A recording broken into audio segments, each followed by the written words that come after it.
My guest today is Munir Haddad, founder and CEO of Kiosk. It's a long-time people-first agency serving higher ed, B2B tech and financial services. Munir is a pioneer in the branding, social media and sustainable capital space, having worked with some huge iconic brands like Sony PlayStation, MTV, Reebok, Nintendo, Electronic Arts. So needless to say, creative problem solving is his jam. But as you're going to hear today, so much more. We're learning about Munir's journey, what got him to where he is today. He's going to share some magic moments from a golden goal in high school to the transformational experience of fatherhood to a moment during COVID where he chose people over profit. We're going to dive into his philosophy of perpetual optimism, why vulnerability is essential for founders, and how to reframe fear into intentional action. And this is why stakeholder capitalism can create such a path to durable growth. Munir's going to share what he discovered about his own purpose on the episode, which we actually unpacked live together. So if you're a founder looking to lead with clarity, courage, and humanity, this episode will energize you. Let's dive in. Thank you so much for having me. It's wonderful to be here. Mark, you always inspire me, so I can't wait to get after it.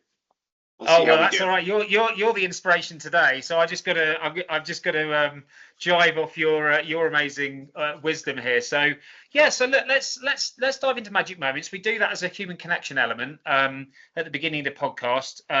Obviously, your bio and all that's going to be in the notes, and we'll give everyone a summary of that. But when you look back, and you can go back as far back as you like, right, to kid time, high school time, college, whatever it might be. When you look back, what are three magic moments? Three moments you'd score with the benefit of time. You'd score them as a 10 out of 10, either because they were just really amazing experiences in the time, or maybe because you overcame a challenge. And it's because of how you handled that period of time or that particular moment in time, and because of the impact it had that came next that defines it as a magic or a defining moment. What would your top three be? What was it about them that made them magic? And if you had to give them a name, what would you call each of them? That's a good one. I'm not sure about the names, but I'll go with golden goal.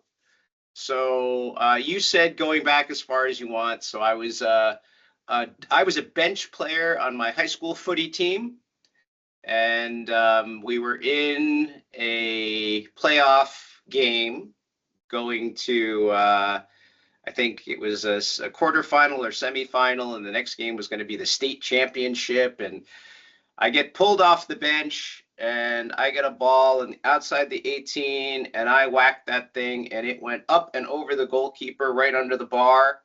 I think it was the first goal I'd scored in high school. And again, I was a bench player, and so the crowd went wild. It was a relief. It was probably my senior year, maybe my junior year. So I'd been toiling in I'd been after it, showing up, but never succeeding, at least, outwardly, succeeding for myself, but not, outwardly. And so this was kind of a culmination and expression of the hard work set good. And that was a peak moment. And that was kind of the end of my soccer career, but it was great. And everybody was excited, and we went to the playoffs, and we went to the state championship, and hey, that was fun. And it again validated the work. So sometimes just showing up matters, and then sometimes doing the work actually does have that moment of success. And I think that's something that stuck with me, is just continue to show up. And I used to read about Thomas Edison failing 9,999 times for that one success. And, that's kind of how that little moment felt. Then, obviously kids, I'd be remiss without talking about the birth of my children. It's an incredible experience. I'll talk about it in context of my wife, who prepared, and watching, again, that preparation, watching my wife do the work. Like, she stretched and ate well and took care of herself and took care of us, and then the whole nesting feeling, and being a party to that, and being able to be a support point for that, and knowing that, there's not much you can do as the dad. Your work is done. You're just there to support. And so that servant leadership aspect of ensuring that you're present, that you're supportive, and that you know your place, and that you do everything that you can just to support the context.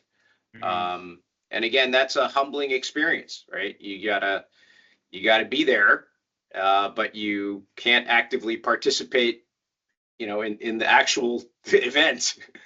So, it's that was amazing. And again, as a dad, you'd be remiss not talking about it. So incredible. It forms a lot. It inspires why, and it relates to something else in my life. So my parents are immigrants to the United States, and I am a U.S. citizen by choice. I like to tell people, I was brought here without choice, but then I became a citizen by choice because I really believe in the American dream. I believe in the attitude of the country and what the inspiration for the founding fathers were and was and is. And so I asked my father got transferred back to the Middle East, and we had come from the UK, and I asked my father, why didn't we move from America back to the UK? It's much closer to the Middle East on a flight distance.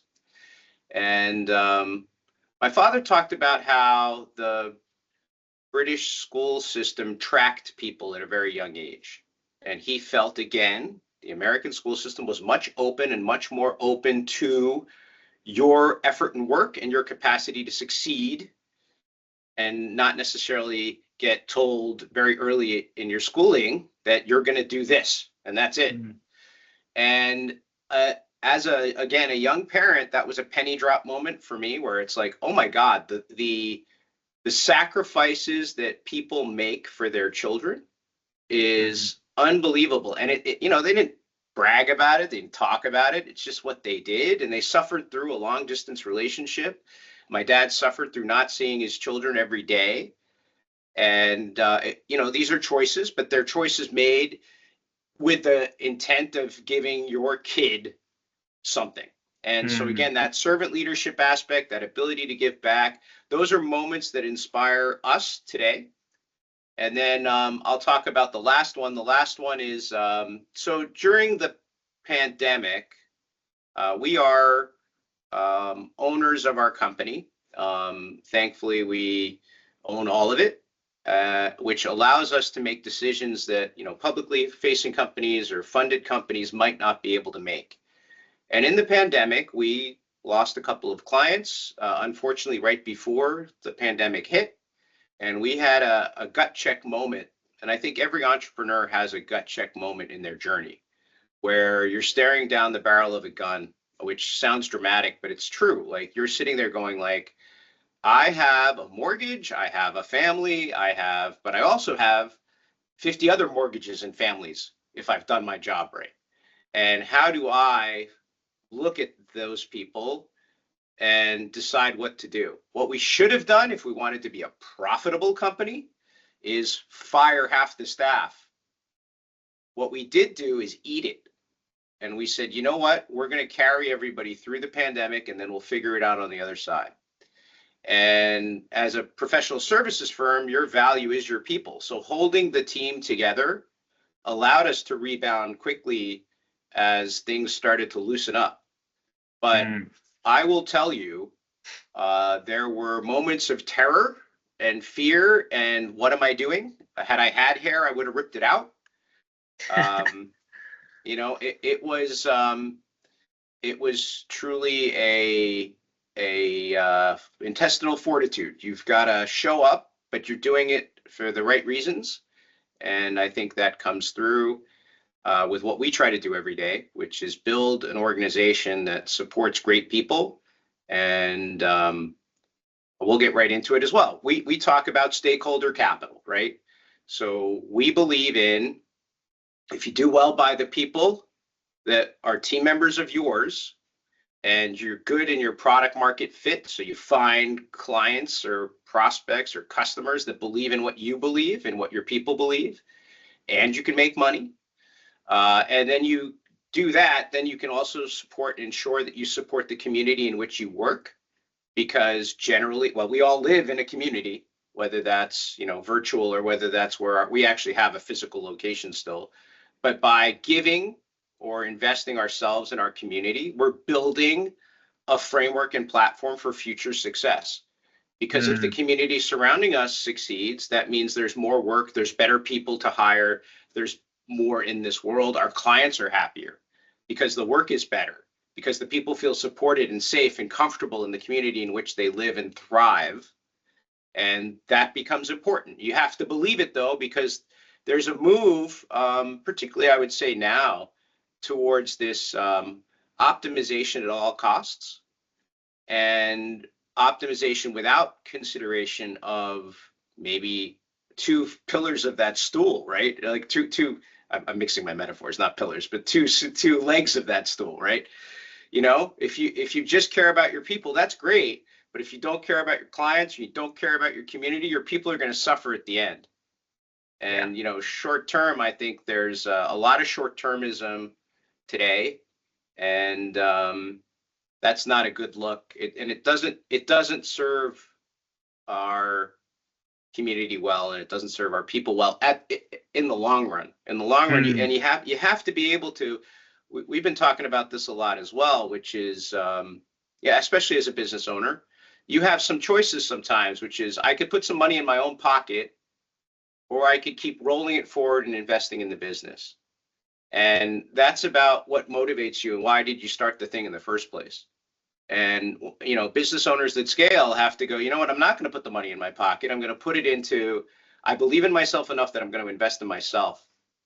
And sometimes that's also hard to do. You have to, you have doubt, self-doubt, you have other doubt, and you have other people around you that doubt. The interesting part of that is, it brings it right back full circle to high school and coming off the bench. And no doubt having some self-doubt, like you said, you proved yourself to yourself. You were always there. You were always showing up. But that validated showing up, and it validated the effort that you had seen what yourself had put in, but everyone else got to see it with I'm going to say it was like a bend it like Beckham kind of goal, top corner, keeper rooted, and they couldn't get it. So every year it gets better, Mark. Yeah. For me too. Curved, perfect. It was, and the net just shook, and nearly the post nearly came out. So, but that the combination actually of what you had to, and we'll come to this in a sec, but like what you had to go through with the pandemic and your resilience and ability to be steadfast despite, like you said, leaning into the barrel of a gun or staring down the barrel of a gun. But the combination of showing up and putting in the effort and sort of validating that effort, the combination of the service, servant leadership, and just kind of knowing your role and being present and being focused and being supportive with your wife around the kids, and then in the from a business perspective, how you've translated that into a people first, stakeholder based model really appeals to me, having come from the non-profit space where you literally can't survive if you don't operate an effective stakeholder model, because the people you're serving usually can't pay for the services. So another stakeholder has to pay for those services. In fact, multiple stakeholders have to pay for those services, and everyone has to be aligned on the belief, on the purpose, and on the impact that you're there to have. So your people, your clients, your community, as you said, all of those have to be aligned around that. And so I was just interested, as we kind of tie those threads together, coming back to the pandemic when you really were staring down the barrel of a gun. How were you able to be steadfast in that, taking that longer term approach despite the short term potential cliff that was in front of you, to say, no, we've really got to take care of the people through this? What were some of the, if you like, thoughts going through your head, or the mindset, or conversations that you had that just enabled you to continue with that commitment to the stakeholder model and people first? Yeah, I mean, I have a phenomenal business partner who is a thought partner and is also incredibly in tune with herself, but also our staff and also me as a partner in the business. And we're able to talk frankly about, the pros and cons, and that debate, that capacity, that ability to share, and also to share our fears honestly and openly. So, you have to be a little bit vulnerable, and that builds trust, and that trust has been built over years. We've had a long-standing relationship, and so it certainly helped. And then having a supportive partner at home. So, my wife was very supportive and understanding. She was definitely nervous, but the capacity and ability to speak within your truth and also to share your fears allows you to start to realize that they're just that, they're fears. And we often talk about this as well. The fear and the anxiety are your prediction of what could happen, not what's actually happening. Yeah. And after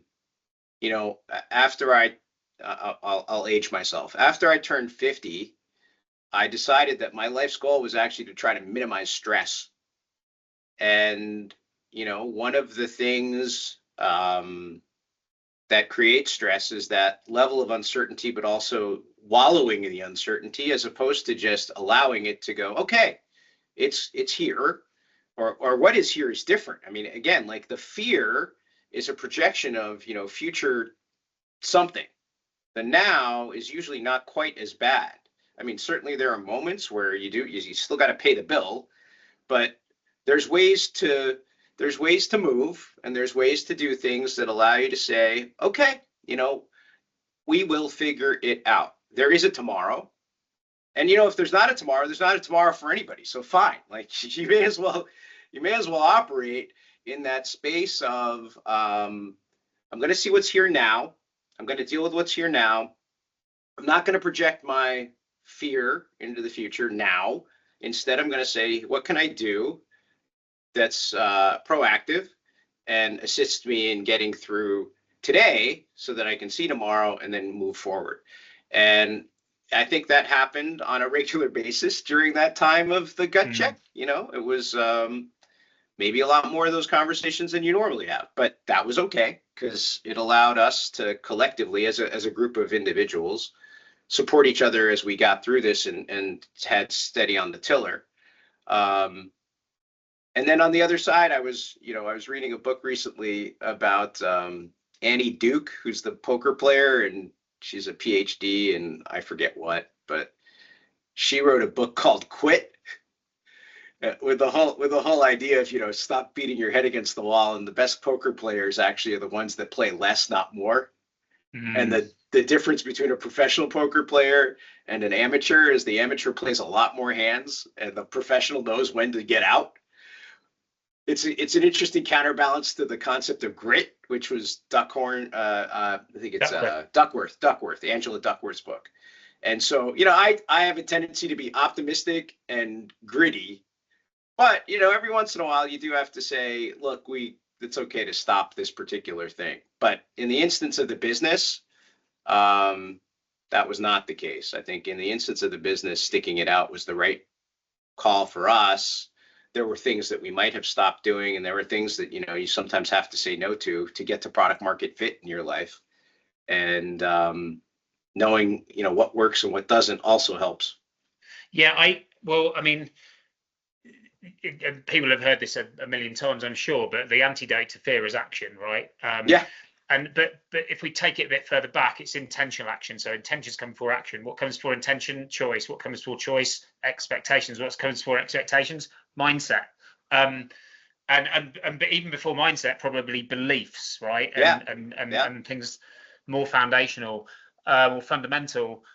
What what's been your mindset as a founder? And like you said, you've got a great business partner and other support systems at home and elsewhere, so you're not just alone at the top. But what's your mindset been throughout, if you like, throughout the growth of the business, the ups and downs, and to what extent has it shifted? Because I can make a case on that quit versus grit, that actually you're demonstrating grit by quitting Yeah. if your outcome is to win. Right. If I'm looking to win, part of my passion here is to stay in the game and win the hands I need to win. Part of my perseverance here is to actually quit some of these hands that I may be able to win, but I'm not sure based on what I've read in the room. So I'm applying grit to quit, do small quits to get the big win, which is different than just giving up on something that you believe in. I love that positioning of it. And that's exactly, I would say, my mindset. I'm a perpetual optimist. So I don't know if you know Colin Powell. He was former... Not personally, but yes. Former chairman of the Joint Chiefs of Staff. And so he wrote these 13 things down. Colin Powell's 13 rules. And I first came across them in my work life. They were pinned up in a cubicle that I inherited in a corporate move. You know how companies always move people around. So I got moved into this cubicle and posted with a pin on the cubicle wall were Colin Powell's 13 rules. And I'm like, what are these?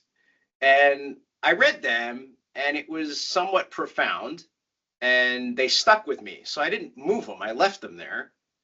And I have been writing down Colin Powell's 13 rules in every notebook I have with me. Every single one. I write down Colin Powell's 13 rules. And one of the rules is perpetual optimism is a force multiplier. And I am definitely the perpetual optimist. And so you asked, like, what is a theme? And you also talked about, that grit to win. I think that I am that, as many entrepreneurs are. Otherwise, they wouldn't do it. So I am a perpetual optimist, and I believe in the capacity to succeed, not only for myself but for others. And I believe in my capacity to get through hardship. I grew up. I talked about my dad going to the Middle East. I would go as a kid to Beirut, Lebanon during a civil war. And I would see that's grit. People would wake up every morning and go to work. You would wake up to bombs going off. You would hear gunshots. You would see destruction. But people got up every day and went to work.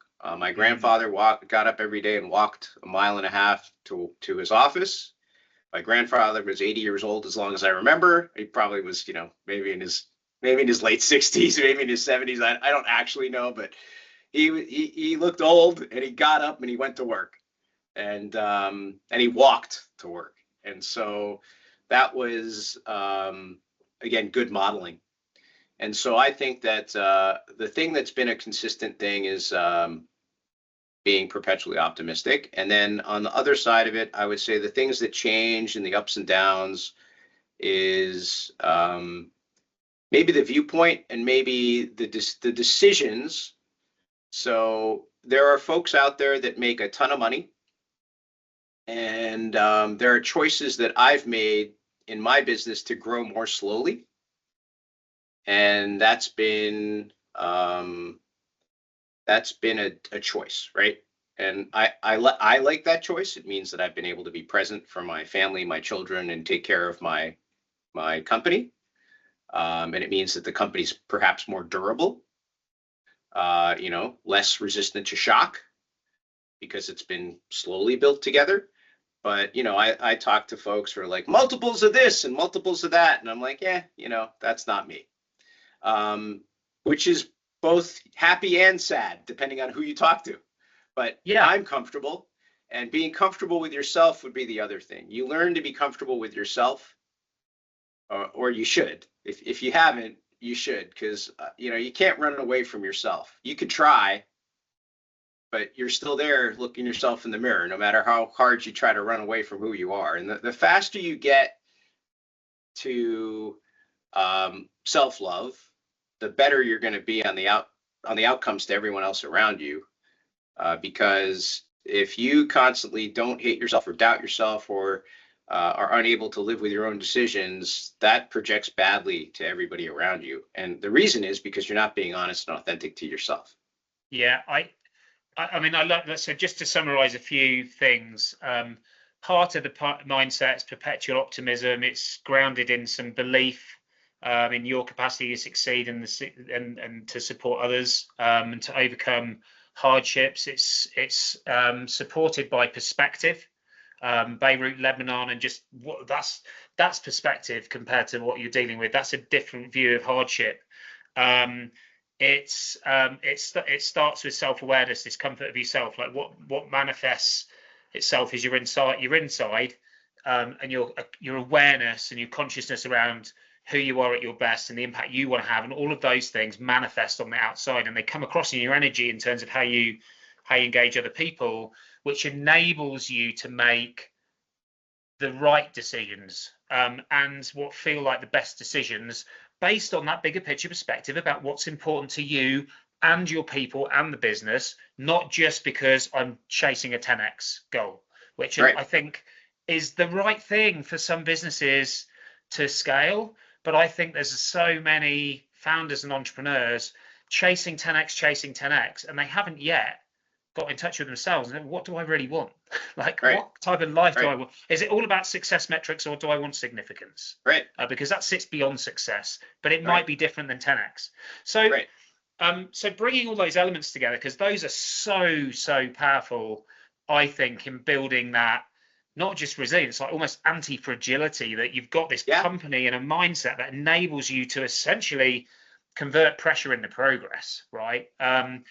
When you think about how that plays into your purpose, and we think about that in terms of your passions, the things you kind of care about, that you believe in, that you're good at, that you enjoy, that's a lot of that self-awareness piece, the perspective, all the things you just talked about.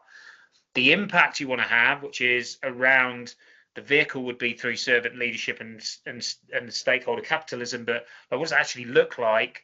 And then you've talked a bit about how you apply it, but what sits at that intersection for you between passions and impact, and how do you feel purpose has played its part in your journey, whether implicitly or explicitly?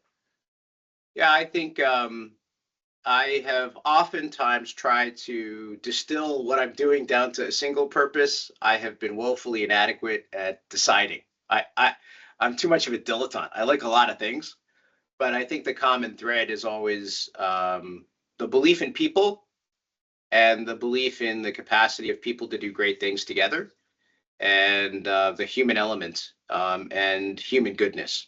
I am a big believer in the stories in between, our capacity for love, and trying to build on that amongst the people in my community.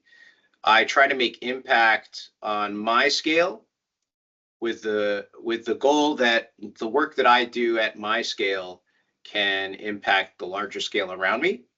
But again, I am growing organically to that end. So you talked about 10xing, and I am talking about, is the community in which I work or my office is better? Is the community in which my team members are able to live and work, is that community better? And what are the things that we can do to improve that at the scale that we can?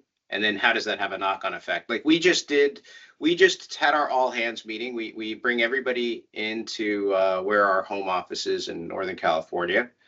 And we did some volunteer work, and it's an organization that we've had now a 13-year relationship with, and they're called Homeward Bound of Marin. And what they do is they supply housing and workforce training to people who have been homeless, and they support them in a community that has very high rental prices and has a lot of wealth. And so what do we do to those folks that don't have those opportunities? How do we react to those individuals, and how can we help build the fabric of our community to lift everybody up. And so that group is just in Marin. That organization only is in Marin. And so we have that impact locally, but they have been wildly successful in their work over the 12 years that we've been working with them. And that's not because of us, but it is a consistency that they've had, and it's a consistency of our giving to them that we like, because we get to see how great they are each year in, year out. So the purpose is always to lift people up. It's to try to provide people an opportunity to self-actualize as best we can. It is always interesting, I am as an entrepreneur, you want everybody to be an entrepreneur, and not everybody wants to be. And so how and what can we do as an organization to help provide people with a framework for themselves that allows them to wake up every morning and say, man, I'm really happy. And sometimes the happiness comes from also the pain and the joy and the work, but that we go through that together, we're doing something all right. So this is great, because I think the challenge that you've had, and maybe it's not a challenge, it's just the reality, thinking about purpose, you're having an impact, you're doing all these great things, but it's really hard to distill it into a single thing, because you're doing lots of things. There's the philanthropy part, there's literally just the stakeholder capital piece, putting the people first, the servant leadership, like all of these things are opportunities to lift people up. I want to double click on a couple of things and then read back to you from some of the things you've said, an example of what could be a singular purpose for you, because I love this. This is better than I hoped for. Well, because the value in it, and this is why our model is passion plus impact plus application. Yeah. Application changes with seasons of time in spheres of our life. How we apply our purpose will be different at home, different with my 3-year-old and 6-year-old than it is when I'm in a podcast, than it is when I'm speaking, than it is when I'm coaching or facilitating. But my purpose is still the same. It's still about creating opportunities that inspire people to go forward as their ultimate version of themselves. I just apply it differently. Now, the one part we might have a purpose statement here for you already, a rough one, right? But the one part I think that's missing is when we're talking about passions, if we were really distilling passions down into principles, like your human operating principles, and you were forced to have to pick two things, and by two things they could be your best self characteristics, your best self contributions, and one's a what and one's a how, right? And the what is, if you had to describe your value on earth in one word, this is hard, what would it be? What's the word? So I chose to pick inspire, not because I can inspire everybody, I think I always inspire everyone, but if that was taken, I'm most inspired when I'm inspiring people. Mm-hmm. So if that was taken away from me, I literally would not be me. So I chose that. But the way, the how I inspire is by creating opportunities. When I create something that I believe in, I'm passionate about it, I'm authentic about it, that engages people. If I can engage them, I can inspire them. So just that's my example. What if you had to just come up with this on the top of your head? What's your what and how in terms of the thing that you do and how you uniquely bring that to life that enables you to help people realize their capacity to do great things together?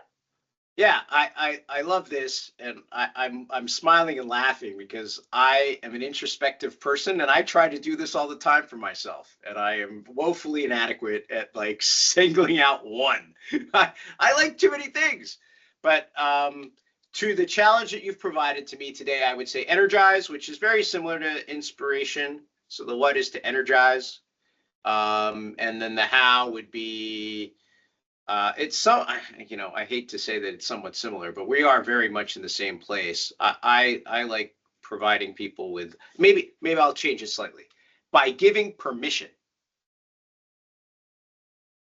Giving them permission? Yes. Okay. And is energize, giving permission is how you energize? So yes, you've got an energy and then you give them permission to have their own energy, to have their own. A lot of times, I don't know if you know Julia Cameron and The Artist's Way. I don't. It's fine. It's a book. It's a 12-step program for creative individuals. So Julia Cameron wrote this book about, how to unstick yourself creatively. And if you really are someone that wants to live a creative life, these are some things that you could do to unlock yourself. And like one of them is go have a play date with yourself, which is, it sounds silly, but, her point of view is like, as adults, we forget to have fun. And so she says, take an hour a week. I'm going to get these wrong because it's been a while since I've read them. But, the gist is like, take an hour, go to the museum, go whatever, go like to the park, but have a play date with yourself and, enjoy something and take time for space. And then the other thing that she has is something called morning pages, where you wake up every day, you take 3 pages and you just write and you don't judge yourself. Yeah. Because again, this energizing piece and this giving permission, I often find is that people limit their own potential by saying, I could never.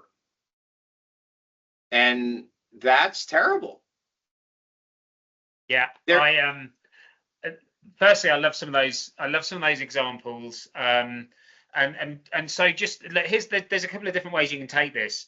But the way we look at a purpose statement is, it's essentially 3 headlines merged down into one sentence of 15 words or less. And the 3 sentences answer these 3 questions. What is it I'm doing at my very best? Energizing. How do I uniquely do that? Giving people permission. And what meaningful difference does that have? They realize their potential to do great things together. And so your purpose statement, and this won't be exactly it, but the essence of you at your best and the impact you make is about transferring energy to people so they give themselves permission to do great things together, right? And it's that energy transfer that you do through enabling them to have permission that you can unpack, because it's about believing in them, and it's about them believing in themselves.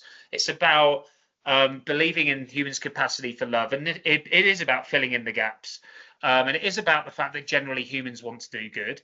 So if you can transfer that energy so they give themselves permission to do great things together with other people, that automatically has a ripple effect, and that is the impact that just keeps on rippling out. Well, so firstly, and this is live, right? So firstly, how does that fit? How does that feel? I think that's great. I think again, I'm one that would never try to simplify to one thing, but I think we've hit on something that feels good and it feels relevant. And I think as I said, as we started this little section of our work, I didn't know that we'd actually be doing the work. I love this. And I love the challenge of like, no, you got to do it. So, well, we don't. Yeah, but to be fair, we don't always dive in quite in this way, but it was just, you'd said so many great things, and the point is, it doesn't limit you. It should be a purpose statement in and of itself. Its purpose is amazing to articulate, but it can't live in a vacuum. It only works when you put a plan on top of it, right? So if that's my purpose, about transferring this energy to people so they give themselves permission to do great things together, then, well, what principles do I operate by? What do I focus on? What are the ambitions that I'm working towards? What impact, if I was really unpacking the impact on me, we, and world, what would that look like? Once you've got all of those things, you've got your game plan to play in the best position you can in the different areas of your life. But ultimately, you're going to transfer that energy at home. You're going to transfer energy to your friends, or in the community, or philanthropically, or at work, or to clients, etc., right? It looks different in all of those areas. So I'll put a pin in that for now, because I do want to get to Kiosk and like where you're actually at. And we've looked back. We've talked about a lot of your mindset and beliefs and perspectives and things. When you're looking forward now, perpetual optimism, striving for possibilities, what are you most excited about?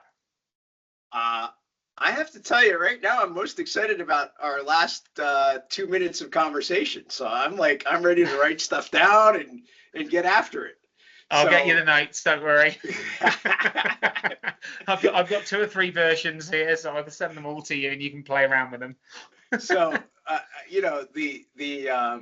you've energized me, and you have done your purpose by also articulating how others can achieve their goals. So that is, today is the best day of my life. Right now is the best day of my life.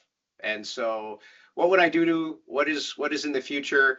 I think for us, we are motivated by having achieved a position where we're at and having a fantastic team. And we're at a choice point, like many, well, maybe not, but some businesses are at a choice point. Every day is a choice point. Our choice has been together to grow again organically. For a while, we didn't actively we weren't actively looking to grow. We were actively looking to more optimize our business and be somewhat happy and stable. And I think now we're at a stage, you talked about phases and seasons. My children, and it's funny how sometimes founders can influence their companies. My children are teenagers. They've got their own lives now. And so my ability to be involved in their minutia and their day-to-day is limited because they limit it, and because we're designed as humans to launch, and so they don't want me hanging around. It's embarrassing to them, or it's to get away like helicopter. So I have again released my own need to be as hyper involved in their worlds and lives, while maintaining the capacity to energize them to be the best them they can be, and giving them the permission to take risk. And also for them, for children, well, for employees too, part of the permission is also safety, right? We talk a lot about, be comfortable making mistakes because that's the only way to be creative. I think very few organizations, a lot of organizations talk about it. Very few organizations are actually comfortable with it. Mm-hmm. And, you definitely see this with kids. It's like they are deathly afraid to fail, and, or they're not. And either one is great, but you got to coach them in different directions, right? It's like, you got to be willing to try something and fail, and it's okay if you fall down. People will pick you back up. And the reaction of the parent to the fall also is incredible. That's something I learned from my wife. I was more of a nervous person when my kid fell, and she just picked them up without saying anything. And that was, I learned something. I'm like, oh, that's a much better way of doing this to a little kid. You just pick them up. If you go, then the kid is that literally happened. It's happening a lot recently because Harry's just turned 3 and he's riding a bike without his training wheels, and he's a bit of a nutter, and so he's going around the playground, and he just got a bit tired yesterday, and on the last 3 laps he fell 3 times. Yeah. Now, when he fell a couple of weeks ago and did it, he actually hurt himself, but this time he fell, and I didn't hear the cries immediately, and I ran over and I'm like, oh, you silly monkey, what are you doing? Yeah. And he looked up and he smiled, and he got up and he literally got dust all over him, and he got right back on his bike. And then it happened again, and then it happened again because he didn't put a brake on and he ran right into his mum's bike. But every time he looked back and laughed, right? Yeah. He made a joke about it because he hadn't hurt himself. Yeah. But usually the default at that age would be just to cry because you scared yourself. Yeah. And he switched his mindset into kind of finding it funny, not to the extent he was going to do it on purpose. Yeah, we got him home after that. But I think that's a key. That's a key piece. And having that little bit of freedom now to guide teenagers versus, like you said, they're depending on you for everything that they have to do, has freed up a bit of space for motivating some organic growth as the next kind of phase. Next phase to the business. What are your ideal clients look like when you're thinking about growth? So we work with a lot of higher education institutions, and we help support them in their brand and in their acquisition of students. And some of this formalization of sense of purpose and differentiation in the market space. Education is going through a lot at the moment. There's questioning of the validity of some of the models. And we are big believers in education and have been for a very long time. And can there be optimizations? Can there be better ways to go to market or new ideas? Absolutely. And that's what we, along with finding students for their existing programs, we help to facilitate and again, energize and give permission. I'm owning it. Give permission to them to try new things, new models, new programs, new ways of engagement, better ways that are market aligned. So, not only do they align with what individuals want and what the professors want to teach, but they also align with what the market is interested in.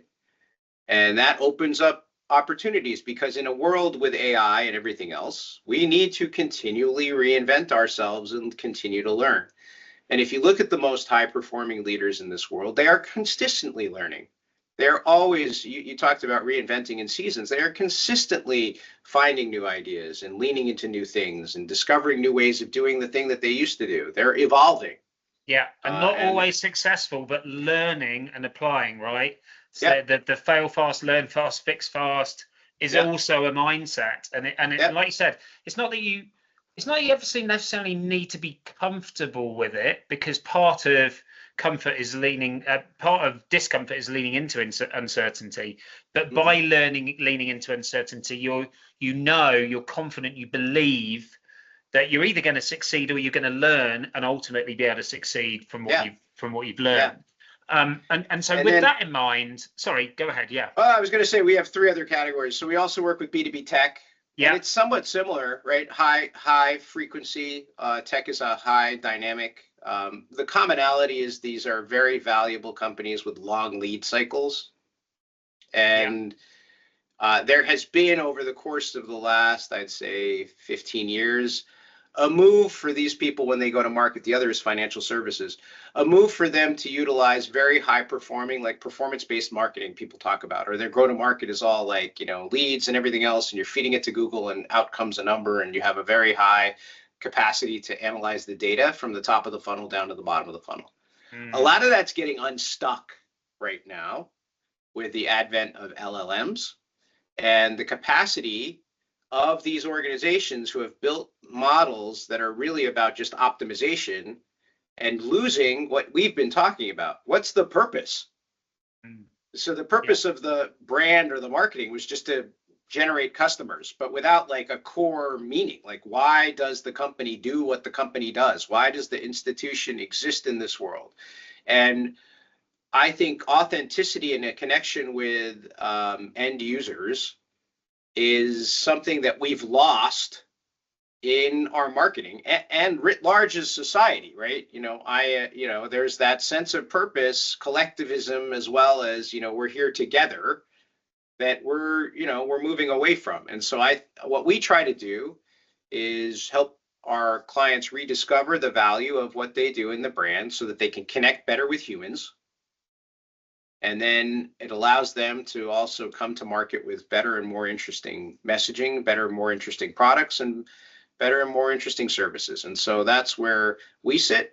And again, we measure it from the top. What's the actual purpose, down to like, did it get you a customer or not? And what's what's the value equation in the middle? I think that is absolutely the key, right? Is if the purpose is foundational, it's alignment all the way through to the human experience and the human connection, and amen to that. And we all understand the value in, I don't know that we actually completely can compute the value in AI, but it is incredible and scary at the same time. But there's so many things that we ultimately as humans are going to be drawn towards. And a lot of that is around human connection and human experience and relationships and meaning and those things. And those have become even more important. And I think that's obviously, as you're seeing, it's a challenge for a lot of businesses and therefore an opportunity for you guys. Well, I mean, it's a challenge for all of us. It's not just for business. It's a societal challenge. I was sitting maybe on a line at an airport, and every individual is like this. They're like 2 feet away from a little screen. It's a mass of humans that are all like this, and you'll have like whole families, all four of them, like this. And that's a great disconnect. And people are connecting sometimes through those screens, but sometimes they're just doing this. And the guy's right next to you. I mean, I saw a couple at a dinner table the other night, and they're like, I don't know if they're texting themselves or someone else, but they're and we've like all been romantic... there. We've all been there. Yeah, it's the irony in what connection now means, right? So with this chapter of growth, with the challenges and opportunities that are there to be unpacked via some of the wisdom that you guys can provide, when you look at your people, you've obviously retained, and grown a lot of talent in your organization. What, if anything, do you feel like are some of the people challenges / opportunities, because you're a perpetual optimist, that you need to be really focused on over the next 12 months that will enable you to capitalize on those opportunities? Yeah, for us, it depends on the person, right? I think the collective goal is always to maintain our vision and our capacity to work on the product market fit, and not be rigid about the types of customers that work well for us, and also how we can deliver and provide value to them. But from a personal perspective, some people need personal engagement and coaching to have the permission to be the best them they can be, and to be able to move in the right direction. Others just need more opportunities, and so then it's incumbent upon us to find sales and clients that can unlock their joy and interest.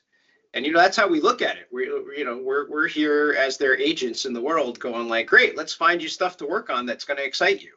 And so we go out and try to find things that will make them engaged.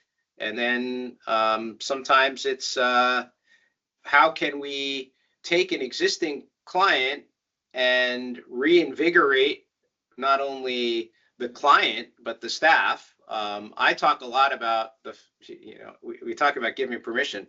A lot of what an advertising agency does is provide our clients with the permission to be the best company they can be, to talk about the great things that they're doing, to be honest about where they're improving, to take a stand about something that they might actually believe in, so that they can be authentic. And oftentimes, that can be scary. It's like, wait, I'm about to say something.